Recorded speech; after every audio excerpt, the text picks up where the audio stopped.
Hola, ¿qué tal? ¿Cómo están? Muy buenas noches. Esta es Martín Espinosa. Y quiero agradecer a la iglesia La Semilla, Álvaro y La Semilla de Cusco, en la persona del pastor Darwin Torres, que me da la oportunidad de poder compartir con ustedes primera y segunda de Tesalonicenses. Una, son un par de cartas escritas por Pablo. Bueno, antes de entrar a la primera y segunda de Tesalonicenses, quiero darle una leída al texto. Vamos a hablar acerca de Tesalónica, donde queda Tesalónica. Vamos a hablar también de la iglesia de Tesalonicenses. Vamos a hablar acerca de la carta misma, cuáles son los propósitos por los cuales Pablo escribió esta carta, estas dos cartas. ¿Cuál es el tema principal? Así como cada carta de Pablo tiene temas principales, vamos a hablar también cuál es el tema principal, cuál es el mensaje especial y particular que tiene Primera y Segunda de Tesalonicenses. Y luego, como es clásico en todas las Calvaries, es clásico, vamos a estudiar versículo por versículo. ¿Sí? Vamos a estudiar versículo por versículo de este primer capítulo de Primera de Tesalonicenses. Acompañan a orar, vamos a empezar. Señor y Padre nuestro, quiero darte gracias por esta noche, por la oportunidad que me das de poder compartir con este público lindo que nos está siguiendo a través de internet. Te pido, Señor, en el nombre de Jesús, que me llenes con tu Santo Espíritu. Que sea tu palabra la que sea expuesta el día de hoy, Señor. Yo sé, Padre Santo, que están escuchando este estudio, Señor, no están aquí por casualidad, sino que tú has puesto en nuestros corazones, Señor, el poder compartir con todos ellos esta palabra. Te doy gracias, Padre Santo. Eres bueno, eres real, te mueves. Gracias por el Álvaro y La Semilla, amigos que tenemos. Este estudio va a toda Latinoamérica. En el nombre de Jesús oramos. Bien, quiero en primer lugar darle una leída al texto de Primera de Tesalonicenses, capítulo 1. Vamos del versículo 1 al versículo 10. ¿Ok? Dice así la palabra de Dios. Dios Padre y en el Señor Jesucristo, gracia y paz sean a vosotros, de Dios nuestro Padre y del Señor Jesucristo. Damos siempre gracias a Dios por todos vosotros, haciendo memoria de vosotros en nuestras oraciones, acordándonos sin cesar delante del Dios y Padre nuestro de la obra de vuestra fe, del trabajo de vuestro amor y de vuestra constancia en la esperanza en nuestro Señor Jesucristo. Versículo 4. Porque conocemos, hermanos amados de Dios, vuestra elección, pues vuestro evangelio no llegó a vosotros en palabras solamente, sino también en poder, en el Espíritu Santo y en plena certidumbre, como bien sabéis, cuáles fuimos entre vosotros por amor de vosotros. Y vosotros viniste a ser imitadores de nosotros y del Señor, recibiendo la palabra en medio de gran tribulación, con gozo del Espíritu Santo. De tal manera que habiendo sido ejemplo a todos los de Macedonia y de Acaya que han creído, porque partiendo de vosotros ha sido divulgada la palabra del Señor, no solo en Macedonia y Acaya, sino también en todo lugar vuestra fe en Dios se ha extendido, de modo que nosotros no tenemos necesidad de hablar nada. Porque ellos mismos cuentan de nosotros la manera en que nos recibisteis y cómo os convertisteis de los ídolos a Dios para servir al Dios vivo y verdadero, y esperar de los cielos a su Hijo, al cual resucitó de los muertos, a Jesús, quien nos libra de la ira venidera. Los dos temas principales de la primera y segunda carta de Tesalonicenses son, en primer lugar, la venida de Jesucristo. Y en segundo lugar, el ministerio de la iglesia local. Estos son los dos grandes temas principales de estas dos cartas de Tesalonicenses. Es más, en la primera carta de Tesalonicenses, Esta primera carta tiene 5 capítulos. Y siempre al final de cada capítulo, Pablo hace referencia a la venida de Jesucristo. ¿Ok? Entonces, vamos rápidamente porque hay bastante enseñanza, bastante carne para nosotros acá en esta primera carta de Tesalónica, que actualmente también se llama Celónica. Originalmente esta ciudad de Tesalonicenses se llamaba Terma. ¿Por qué se llamaba Terma? Por las fuentes termales que hay en el área.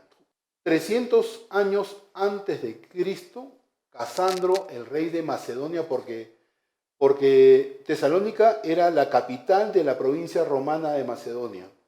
300 años antes de Cristo, el rey de Macedonia le cambió el nombre en honor a la hermana de Alejandro el Grande.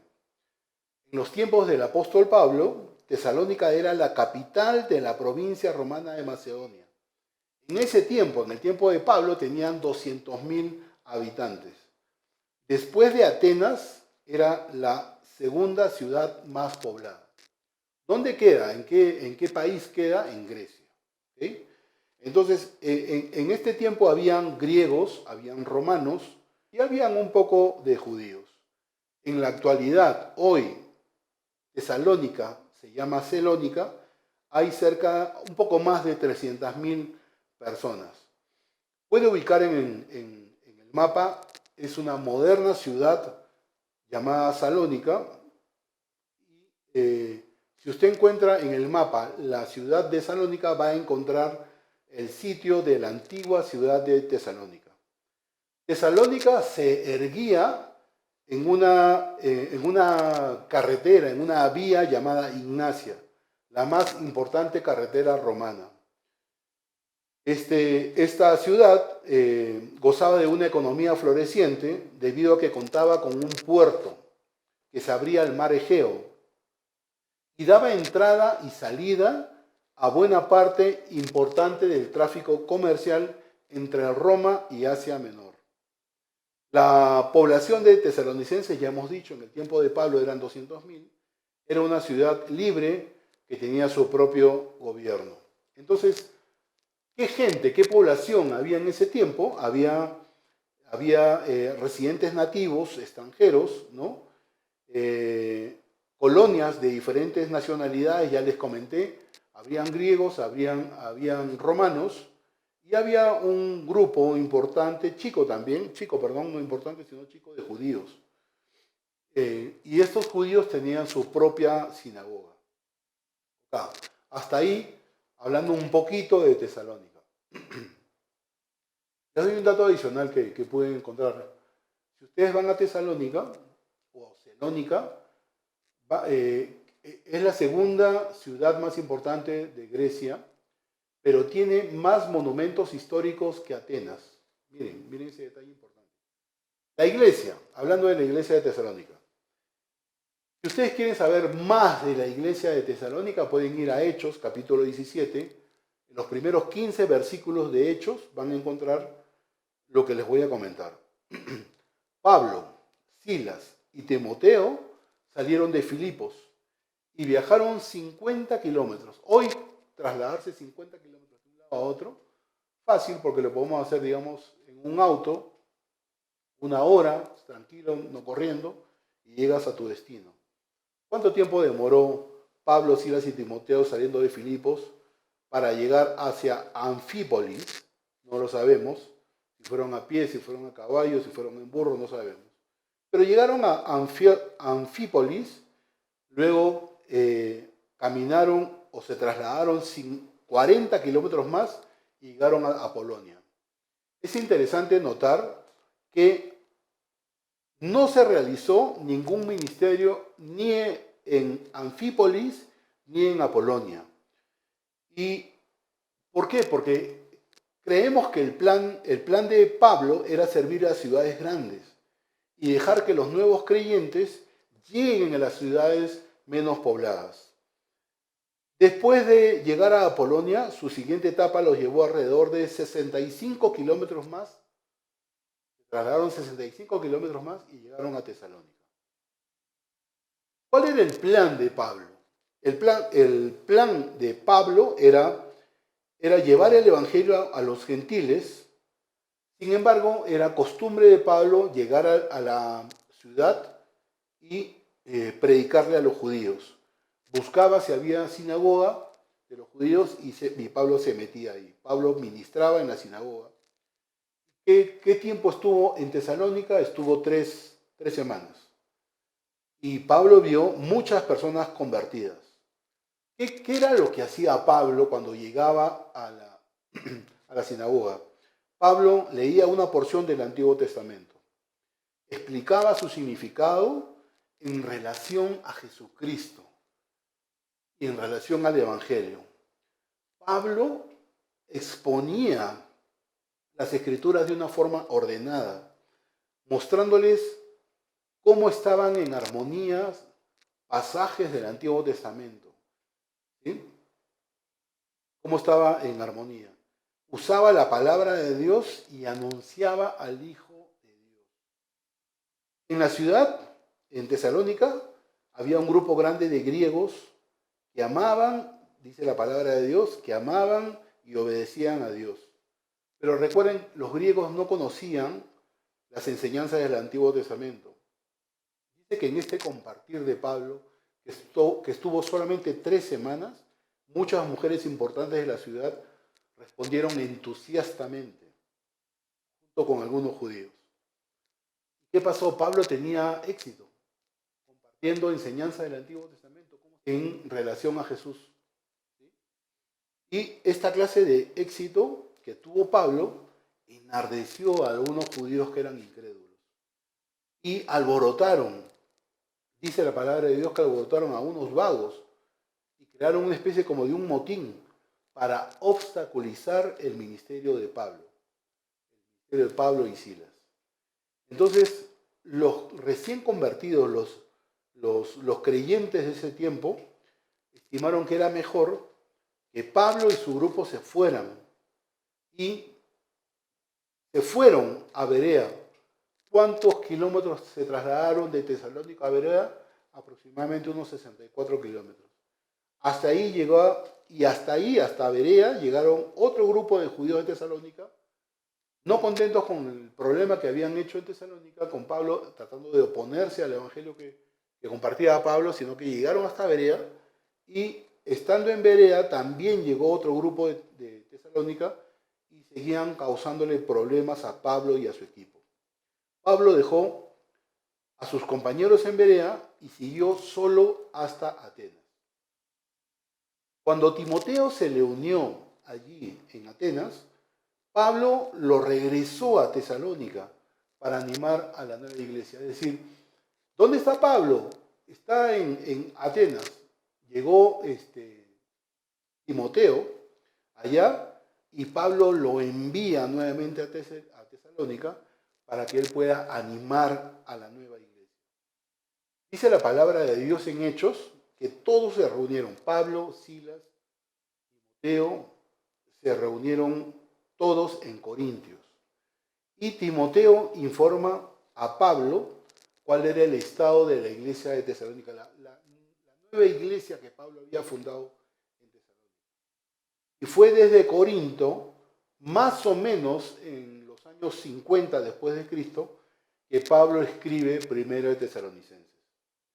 Segundo de Tesalonicenses lo escribe meses después. El ministerio que tuvo Pablo en Tesalónica no fue muy largo, ya lo hemos dicho. Fue de 3 semanas. Pero miren cómo es Dios, ¿no? Dios usó a Pablo 3 semanas y dejó una iglesia creciente, una iglesia sólida. ¿Sí? ¿Qué enseñanza podemos sacar de esta introducción, de lo que hemos enseñado acerca de la iglesia? En primer lugar, Dios usa instrumentos humanos, como tú y como yo. Dios no envió a ángeles a evangelizar a Tesalonicenses. Usó a un rabino judío convertido y a sus amigos. Y entre sus amigos había un joven que era parte judío, parte gentil, me estoy refiriendo a Timoteo, y lo usó. Dios usó a este grupo para fundar una iglesia. Y no necesitó pues de 2, 3, 4, 5 años, 3 semanas, metiéndose en la sinagoga con los judíos, discutiendo con los judíos, enseñándole el Antiguo Testamento. Dios usa gente que obedece su voz y que comparte su mensaje. La segunda enseñanza que podemos extraer, digamos, de la iglesia de Tesalonicenses es que el Evangelio es poder de Dios para salvación. Como dije, no fue necesario trabajar por años para establecer una iglesia. Fue el poder de Dios manifestándose de tal manera que la iglesia fue fundada en menos de un mes. Ahí hemos hablado de 3 semanas. En menos de un mes. Una vez más, podemos ver el poder de Dios obrando. Y la tercera enseñanza que podemos sacar hasta ahora, de lo que hemos hablado, es de la enseñanza que Satanás todavía se opone al Evangelio, todavía persigue al pueblo de Dios. Sin embargo, la persecución puede ser un medio de crecimiento. Recuerden, Pablo estuvo 3 semanas, se armó todo un bolondrón con esos vagos que habían en Tesalónica, animados por estos judíos que no eran creyentes, y Pablo tuvo que salir, porque había persecución. Pero esta persecución sirvió como un medio de crecimiento. El Espíritu de Dios nos anima y nos fortalece a nosotros los creyentes cuando sufrimos como resultado de su testimonio y el servicio que tenemos hacia el Señor Jesucristo. Ok, entonces hasta acá hemos hablado un poquito de Tesalonicenses, hemos hablado un poquito de la iglesia de Tesalonicenses, y ahora vamos a hablar acerca de la carta. ¿Cuál es el propósito de Pablo cuando escribió Primera y Segunda de Tesalonicenses? Esta carta tiene varios propósitos. Para los que están tomando nota, podemos decir, en primer lugar, uno de los propósitos de Pablo era animar a los nuevos creyentes, confirmarlos en la doctrina de Cristo. Recuerden, Pablo, por este motín que se armó en Tesalonicenses, organizado por los judíos que no eran creyentes, tuvo que huir realmente. Tuvo que huir de noche de la ciudad de Tesalonicenses. Entonces, uno de los propósitos que tuvo Pablo para escribir esta carta era animar a los nuevos creyentes. Recuerden que había estado Pablo con ellos 3 semanas y confirmarles la doctrina de Jesús en sus corazones. El segundo propósito por el cual Pablo escribe esta carta era para responder a esas falsas acusaciones que se habían hecho contra Pablo. Contra Pablo y contra lo que él decía y contra el ministerio que estaba armando. ¿Qué decían estos judíos no creyentes que armaron el motín? Decían de que Pablo era un charlatán y que solamente este hombre de Dios predicaba para enriquecerse. ¿Dónde pueden ver esto? En 1 Tesalonicenses capítulo 2. El próximo miércoles van a ver ustedes en el capítulo 2 estas falsas acusaciones que le hicieron a Pablo. ¿Cuál era el tercer propósito? Pablo había enseñado que el Señor vendría en el aire y los llevaría al cielo. Pero la duda que estaba en sí, que estaba en los nuevos creyentes de Tesalónica, era qué pasaba con los cristianos, con los griegos, con los romanos o con los judíos convertidos al cristianismo que habían muerto. Estos hombres que habían muerto, ¿participarían de la segunda venida de Cristo? Esa era la gran duda. Y Pablo es el tercer propósito que tiene, donde les dice que estos creyentes que habían sido muertos serían incluidos en el arrebatamiento de la iglesia. Esto lo vamos a ver en el capítulo 4. El cuarto propósito que tenía Pablo al escribir esta primera carta de Tesalonicenses era advertirles a los nuevos creyentes acerca de la inmoralidad pagana. Pablo en esta carta está animando a los nuevos creyentes a vivir vidas santas. Recuerden que en ese tiempo los pecados sexuales no eran condenados por la mayoría de la gente. Para ellos era normal. ¿Sí? Y Pablo les advierte contra la inmoralidad pagana. Es su cuarto propósito. El quinto propósito era recordarle a los miembros de esta nueva iglesia que honren y que sigan a sus líderes espirituales. ¿Dónde podemos verlo? En el capítulo, cuando estemos estudiando el capítulo 5 de esta primera carta, vamos a recordar este punto, ¿no? Pablo les pide a los nuevos miembros de la iglesia que honren y que sigan a sus líderes espirituales. Y finalmente, ¿cuál era el sexto propósito que tenía Pablo al escribir 1 Tesalonicenses? Era advertir a los creyentes que habían dejado sus trabajos y que estaban ociosos. ¿Cuál era la idea que estaba formando en los nuevos creyentes? Es que decían, como había persecución contra los cristianos en ese tiempo, habían cristianos que decían, oye, ya esto es el tiempo del Señor, ya nos están persiguiendo, se están oponiendo a que podamos estudiar las enseñanzas de Jesús y nos están siguiendo, así que esta gente abandonó sus trabajos, estuvieron como ociosos esperando que el Señor venga, ¿no? Y uno de los objetivos, uno de los propósitos que tenía Pablo era advertirle a estos creyentes que habían dejado sus trabajos y que estaban ociosos a que es cierto que Jesús va a venir, pero todo tiene su tiempo. Y esto lo vamos a ver en el capítulo 3 de esta primera carta. Entonces, ¿por qué todas estas advertencias son vigentes hasta ahora? ¿Por qué? Porque hay muchos maestros, muchos predicadores por radio y televisión, por redes, que están contradiciéndose unos a otros y que están perturbando a los creyentes y a los nuevos creyentes con esas enseñanzas que están enseñando que no tienen base bíblica. Recuerda que 1 Tesalonicenses analiza el rapto, o sea, la venida de Jesús en el aire por su iglesia. Y la segunda carta de Tesalonicenses se refiere a la revelación, es decir, a la venida del Señor Jesucristo, pero con su iglesia. ¿A dónde? A la tierra, para derrotar a sus enemigos. Primera de Tesalonicenses enseña claramente, y esto lo vamos a dejar súper claro cuando se enseñen los siguientes capítulos, de que la iglesia no va a atravesar la tribulación. Sobre esta enseñanza podemos discutir, podemos tener pensamientos diferentes, pero creemos que Pablo enseña claramente que la iglesia no va a atravesar la tribulación. Antes va a haber el rapto. ¿Ok?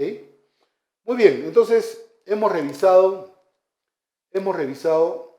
dónde está Tesalónica, hemos hablado también de la iglesia, acabamos de terminar acerca de la carta y ahora vamos a hablar acerca del tema principal de la carta.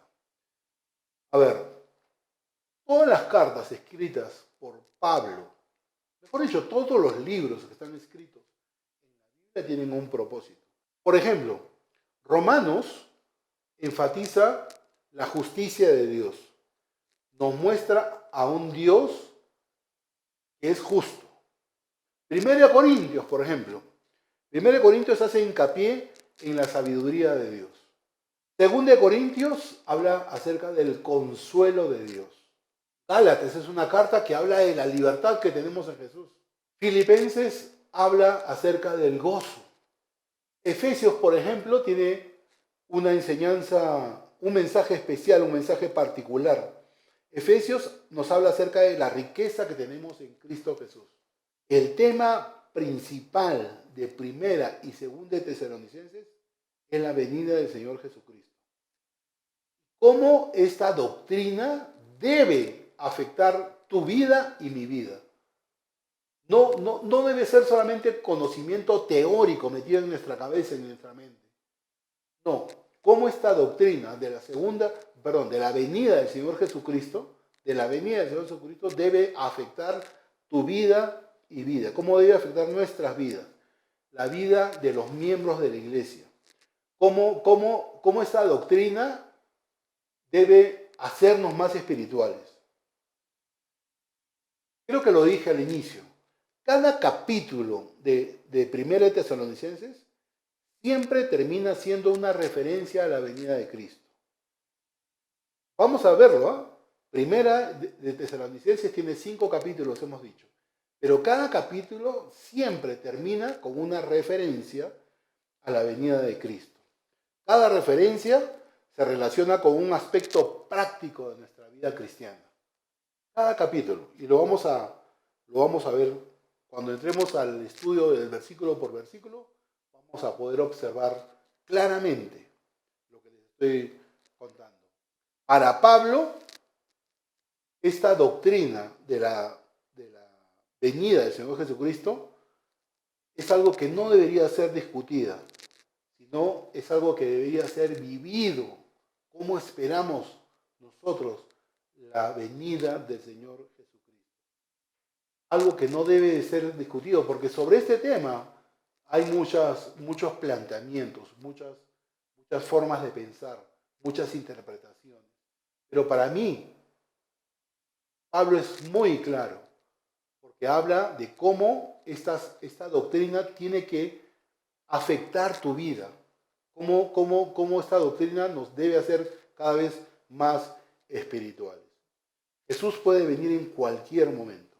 La iglesia, ya le hemos dicho, será llevada al cielo antes de la tribulación y retornará con el Señor Jesucristo al fin de la tribulación. Creemos que Pablo es muy claro respecto a lo que estoy diciendo, que nosotros seremos librados de esta ira venidera. ¿Y dónde? ¿En qué apoyo esta creencia? Cuando veamos 1 Tesalonicenses, en el capítulo 1, más adelante, minutos más adelante, versículo 10, por ejemplo. ¿Cómo seremos librados de la ira venidera? En el capítulo 5, el versículo 9 y 10, cómo apoya lo que estoy comentando. Entonces, debemos de vivir en constante expectación de su venida. La doctrina de la venida del Señor no es un juguete, ni un arma para poder pelear contra hermanos. Sí, que Pablo dijo esto, no que dijo eso, no. Cómo esta doctrina debe afectar nuestra vida práctica, nuestra vida cristiana en forma práctica. ¿Ok? Más bien esta doctrina debería ser un instrumento no para pelear, sino para edificar. Como ya comenté, podemos estar en desacuerdo con algunos detalles, pero que Jesús vendrá a recompensar a los creyentes y a juzgar a los perdidos. Muy bien. Hasta que por fin llegamos al tiempo del análisis, del estudio del versículo por versículo. Vamos a leer los primeros 5 versículos del capítulo 1. Si me acompañan, sería genial. Dice, Dios Padre y en el Señor Jesucristo, gracia y paz sean a vosotros de Dios nuestro Padre y del Señor Jesucristo. Damos siempre gracias a Dios por todos vosotros, haciendo memoria de vosotros en nuestras oraciones, acordándonos sin cesar delante del Dios y Padre nuestro de la obra de vuestra fe, del trabajo de vuestro amor y de vuestra constancia en la esperanza en nuestro Señor Jesucristo.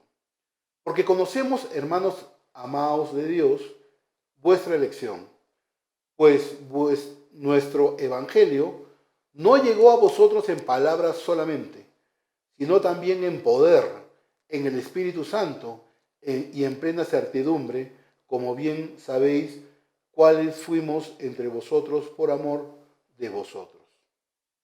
Miren, los primeros 5 versículos de esta primera carta de Tesalonicenses nos habla de que, miren, la palabra iglesia en el griego es la palabra eclesia, que significa un grupo llamado fuera. La iglesia no es un club social. La iglesia no es el edificio donde regularmente nos reunimos. La iglesia es una organización espiritual compuesta de gente que Dios ha llamado de las tinieblas a su luz admirable, tal como lo dice 1 Pedro 2:9. Estamos en el mundo. Aunque estamos en el mundo, espiritualmente no somos del mundo. ¿Quién dice esto? Juan, en el capítulo 15, versículo 19. Y miren, Dios envió a Pablo, a Silas, a Tesalónica, con la palabra de Dios. Detalle más que importante cuando estamos estudiando esta primera carta. La gente oyó no las palabras de Pablo, no las palabras de Silas, no las palabras de Timoteo, oyó la palabra de Dios. Esta gente en Tesalónica creyeron y fueron salvos. Cuando ellos, después de recibir a Cristo, descubren que Dios los había elegido, los había escogido mediante la gracia. Miren, y este es otro tema en el cual podemos tener algún tipo de discusión. La iglesia es un pueblo elegido. La iglesia es un pueblo separado. Es un grupo llamado fuera, ¿correcto? Dios ha elegido. El misterio de la elección de Dios y de la decisión del hombre es un tema que no están en contraprestación, más bien se complementan. ¿Cómo es que yo llegué a ser cristiano? Porque Dios me eligió. ¿Cómo es que yo decidí ser cristiano?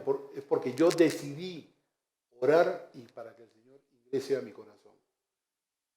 Estas dos posiciones de que Dios nos eligió o que nosotros decidimos no será 100% explicado en esta parte de la tierra, sino que más bien serán explicados cuando estemos cara a cara, face to face con el Señor Jesús.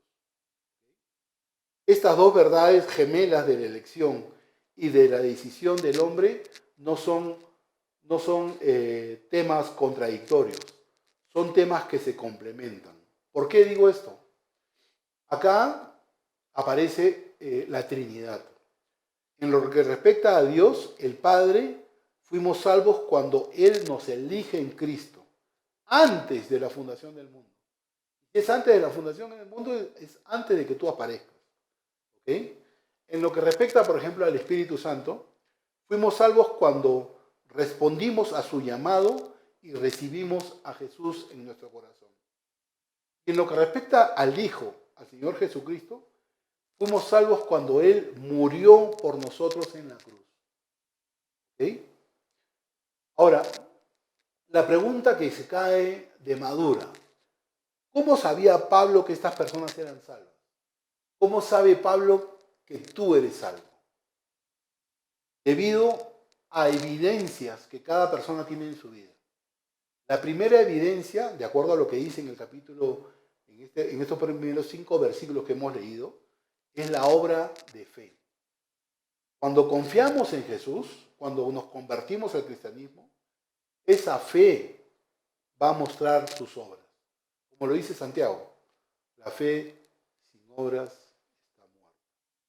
Las obras, muchos dirán, pero las obras no salvan. Efectivamente, las obras no faltan, pero la fe sin obras no es de una fe que salva, no es de una fe que te muestra salvo. La verdadera fe cristiana tiene como resultados una vida cambiada.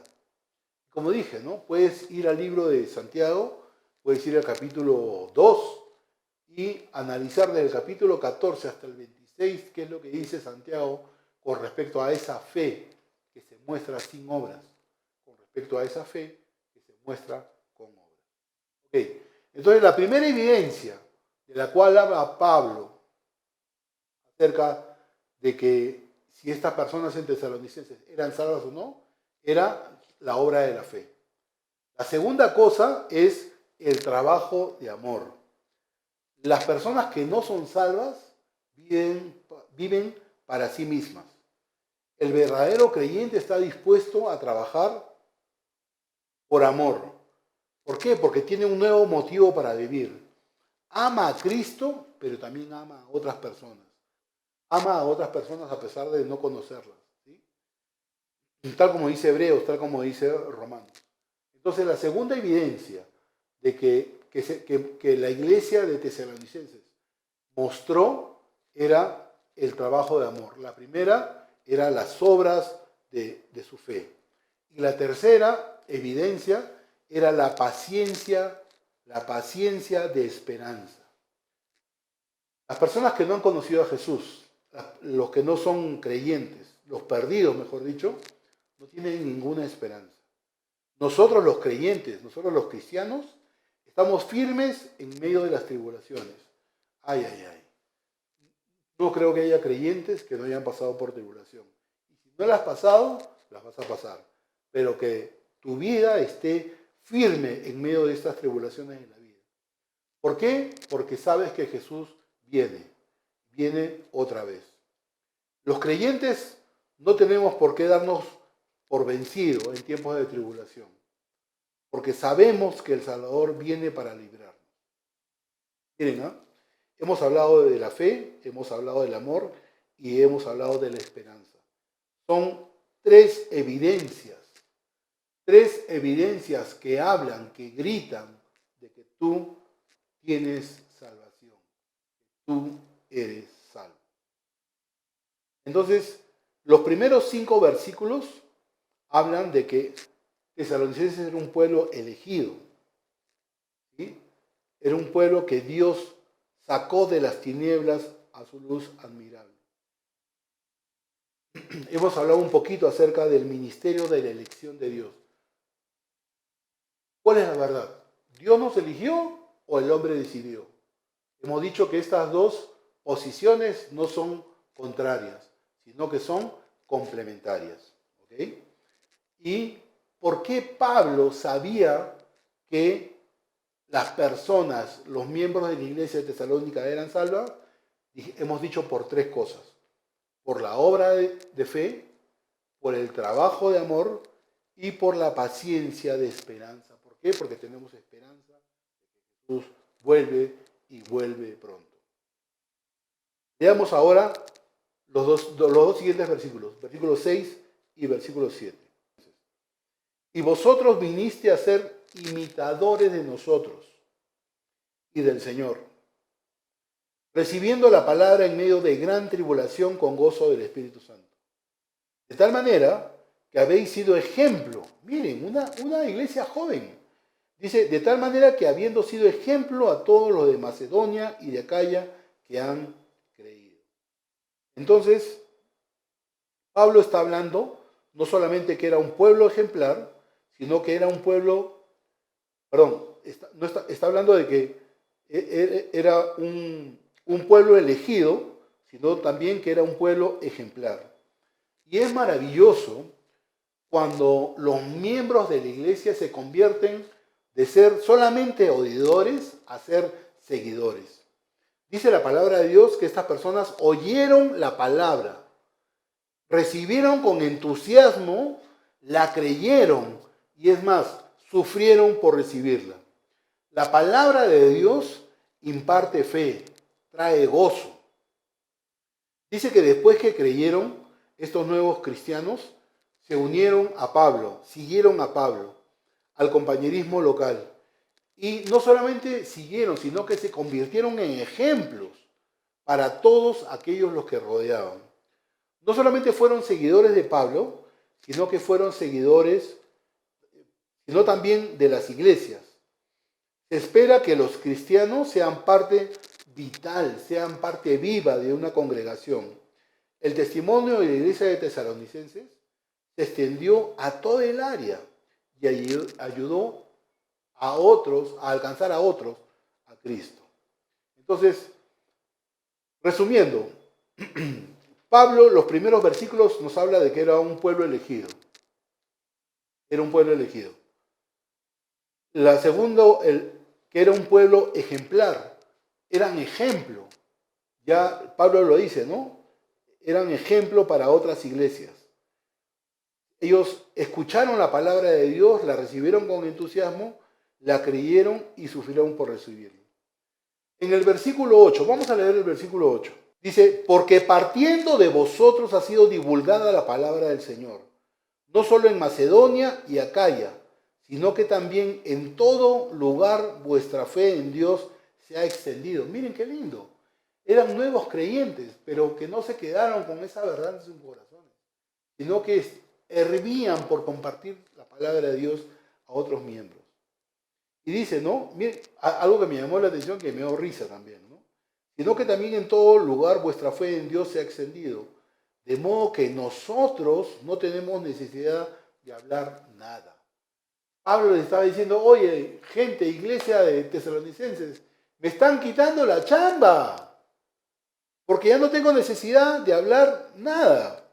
Eso es lo que Pablo les estaba diciendo en el versículo 8. Esta gente es algo extraordinario, es la obra del Espíritu Santo viviendo en los corazones de los tesalonicenses. Esta gente hacía unos pocos meses que estas personas se habían salvado. Recuerden, Pablo estuvo 3 semanas con ellos.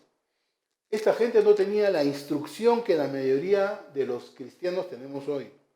Sin embargo, esta gente sobrepasaba a nosotros en el entusiasmo de testificar de Jesús.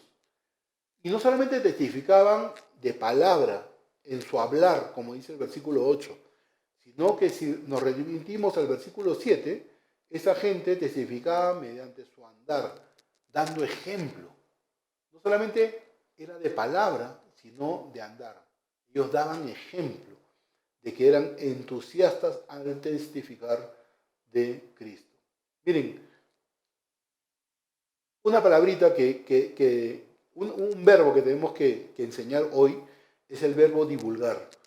Divulgar da la idea de tocar la trompeta. Estos cristianos tocaban la trompeta del Evangelio tan fuerte y tan claro entre sus amigos y entre sus familiares que ya prácticamente le habían quitado la chamba a Pablo de poder predicar de Jesús.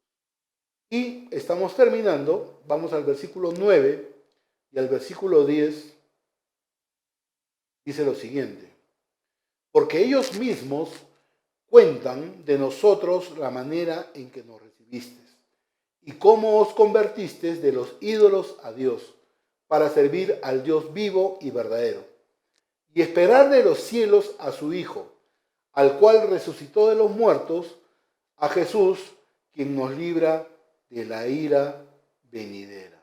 Los 2 últimos versículos, ¿de qué nos hablan? De que la iglesia de tesalonicenses era un pueblo que estaba a la expectativa, que estaba pendiente de la venida del Señor Jesucristo. La segunda venida de Cristo es un tema básico en esta carta. Como ya había comentado al inicio, cada capítulo relaciona, cada uno de los 5 capítulos de esta carta relaciona el regreso de Jesús con una verdad básica. En este capítulo vemos que la venida de Cristo es la esperanza de nosotros los creyentes. Los perdidos, los que no creen, adoran y sirven ciegamente a sus dioses o a sus ídolos. Nosotros, los cristianos, los que creemos en Jesús, servimos a un Dios vivo y nos regocijamos de que Jesús vuelve y vuelve pronto. La pregunta que cae de madura también es: ¿cómo suponemos que los cristianos deben esperar el regreso de Jesús? En primer lugar, trabajando mientras Él vive. En segundo lugar, y tal como lo advierte Pablo, no solamente en esta carta, sino en el resto de sus cartas, estando vigilantes, estando alertas, no durmiéndonos, no embriagándose como hace el resto del mundo, sino viviendo esa esperanza de la venida de Jesús. Y esta esperanza no es un conocimiento teórico, un conocimiento que lo tenemos acá en la mente, sino cómo esa doctrina de la venida del Señor Jesucristo afecta nuestras vidas, afecta nuestra forma de vivir. ¿Y cómo es que sabemos que Jesús viene pronto? Miren, Dios demostró que Jesús era su Hijo cuando Dios levanta a Jesús de entre los muertos. Jesús no podría venir otra vez si estuviera muerto. Pablo había instruido a la iglesia acerca de la venida de Jesús, acerca de la tribulación que Dios había prometido para el mundo que rechaza a Cristo. La iglesia, y me reafirmo en lo que estoy diciendo, no va a participar en esta tribulación. El versículo 10 habla claramente y está en tiempo presente que Dios nos va a librar de esta tribulación. ¿Cuál es el próximo acontecimiento en el calendario de Dios? Es la venida de Jesucristo y va a raptar a su iglesia. Y luego van a venir 7 años de tribulación sobre el tema, sobre la tierra, 7 años de tribulación sobre la tierra. Y cuando ya la iniquidad se esté desbordando, Jesucristo y nosotros, su iglesia, regresaremos para derrotar al maligno y a sus huestes. Que Dios bendiga su palabra. Te espero el próximo miércoles, 7:30, para analizar el segundo capítulo de esta primera carta a los tesalonicenses. Dios te bendiga.